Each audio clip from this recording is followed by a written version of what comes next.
naye amebwaga manyanga. Nichukue fursa hii kumkaribisha Mheshimiwa Emma Kimambo aweze kuzungumza kidogo kuhusiana na uamuzi huu wa pamoja wa kujivua wanachama.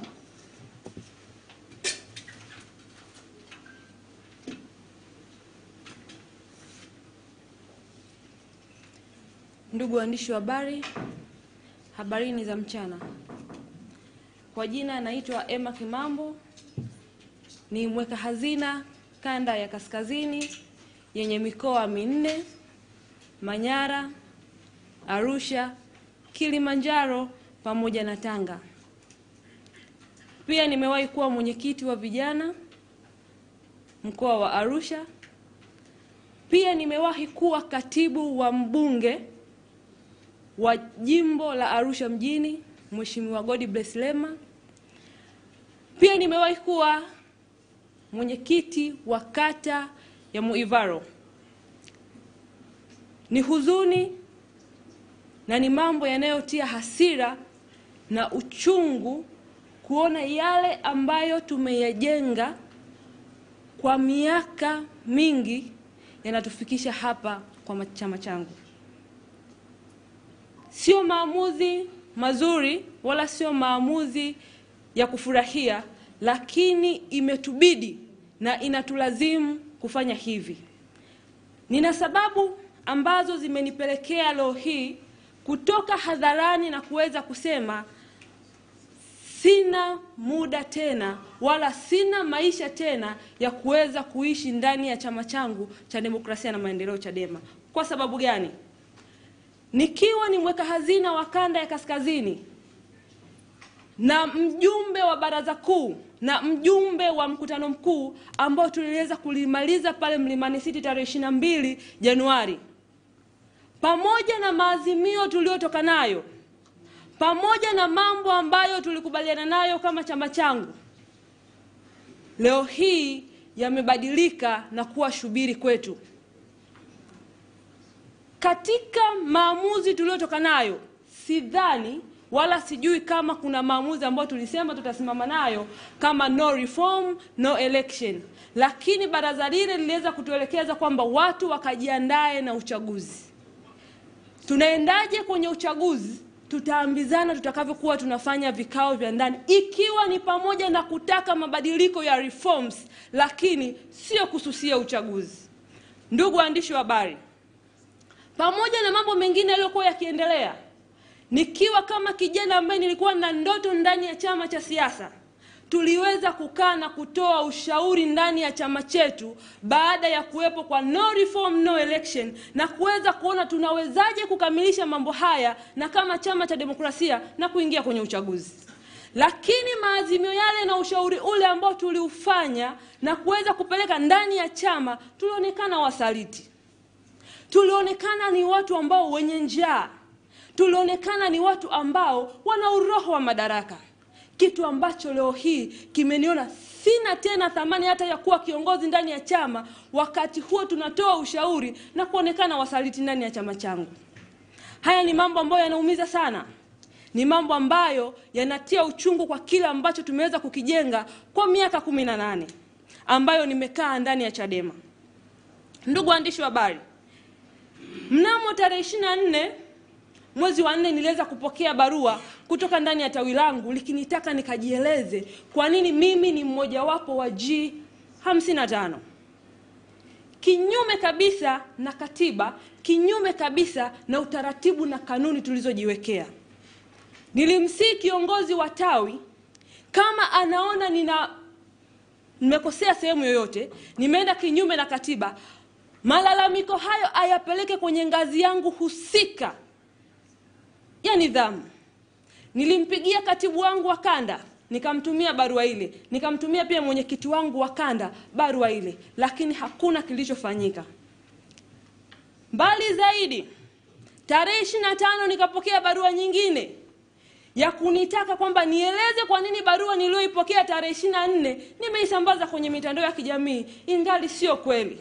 Ikiwa barua hiyo imekuwa imewatag katibu wa kata, katibu wa jimbo, katibu wa kanda, katibu wa mkoa. Lakini nikaonekana tena mimi mwenyewe ile barua nimeisambaza, ingali sio kweli.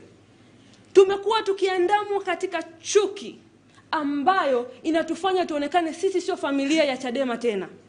Kitu ambacho muasisi na mtangulizi wa chama cha demokrasia Mheshimiwa Freeman Mbowe hakutufunza hivyo.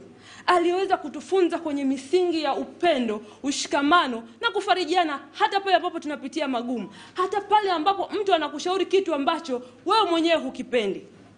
Lakini leo hii tuko kwenye taasisi ambayo ni ya kufitiniana, ya kujazana chuki, ya kubaguana na ya kuona kwamba sisi sio familia tena. Na yasema haya kwa uchungu kwa sababu hata wiki moja kabla niliweza kutoka hapa na kwenda nchini South Africa kuweza kukiwakilisha chama changu, lakini yalitoka maneno ya kibaguzi, maneno ya kuudhi, maneno ya uchonganishi kwamba kwa nini nimeagizwa mimi kwenda nchini kule ingali mimi ni msaliti. Mkipitia kwenye akaunti yangu ya kijamii mtaona hizo comment, na wanaofanya hivyo ni watu ambao tuko nao ndani ya Chadema, ni watu ambao ni viongozi, ni watu ambao wanajinasibu kwamba ukweli wanataka mabadiliko ya kweli. Ni kitu ambacho kinaumiza sana. Sio hivyo tu, naweza nikasema chuki hizi zina baraka ya viongozi ambao ni ngazi ya juu. Pamoja na mambo yote haya yanayoendelea, nimekuwa nikiyaripotia juu ya viongozi wenzangu wa juu, kwa maana ya katibu wa kanda na mwenyekiti wa kanda, lakini hakuna hatua yoyote iliyochukuliwa. Na nina ushahidi kabisa huenda hawa wanapewa baraka hizo kwa sababu hata baada ya barua ile kupatikana kwenye vyombo vya mitandao, hakuna kiongozi yote aliyeweza kukemea na kuweza kuona mambo haya yanaudhi. Pamoja na mambo yote, ndani ya Chadema tumekuwa tukisukumizana kwenda nje pasipo kujua kwamba chama ni watu na chama kinahitaji watu. Leo hii nasimama hapa kwa ujasiri mkubwa kwamba nimeona Chadema sio sehemu ya familia yangu, kwa sababu leo hii ukiona mjumbe wa kamati kuu anatoka hadharani na kuweza kusema hawa G55 ni wapumbavu, pasipo kujua hawa kwamba sisi pia tuna watu nyuma yetu, tuna watu wanaotuunga mkono, tuna familia waliokuwa wakiona Chadema ni sehemu ya familia, na kuweza kuita mwana Chadema mwenzio ni mpumbavu, pasipo kujiridhisha kwamba huyu kweli ni G55 au sio, na kuweza pia kujua kwamba huyu anaweza kuwa mchango ndani ya Chadema au asiwe mchango.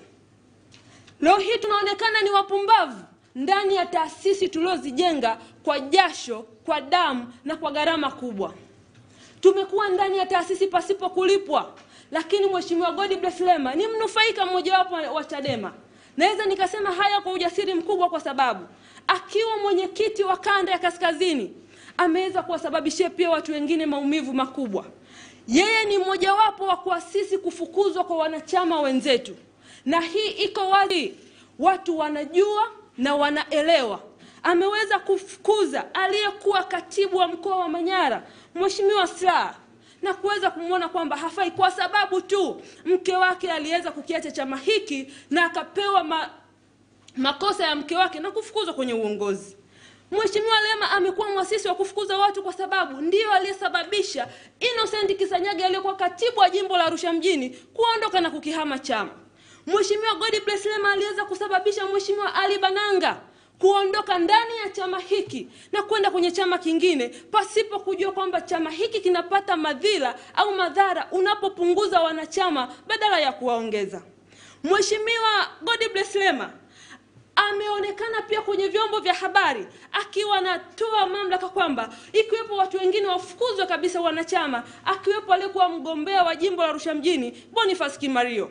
Haya ni mambo ya kuudhi. Tabia hii tunaona bado yuko nayo. Sio mtu wa kuunganisha chama, bali ni mtu wa kukitawanya chama. Leo hii tunaona vijana pia ambao wako nao kama Mahinyila, badala ya kuwafundisha maana ya uongozi, maana ya kuwa kiongozi mzuri, leo hii wanapanda majukwani na kumtukana Mheshimiwa Freeman Aikaeli Mbowe. Kitu ambacho kwa sisi vijana tunatakiwa kukikemea na kujifunza kwa watangulizi wetu. Haya ni mambo ambayo yanaudhi sana.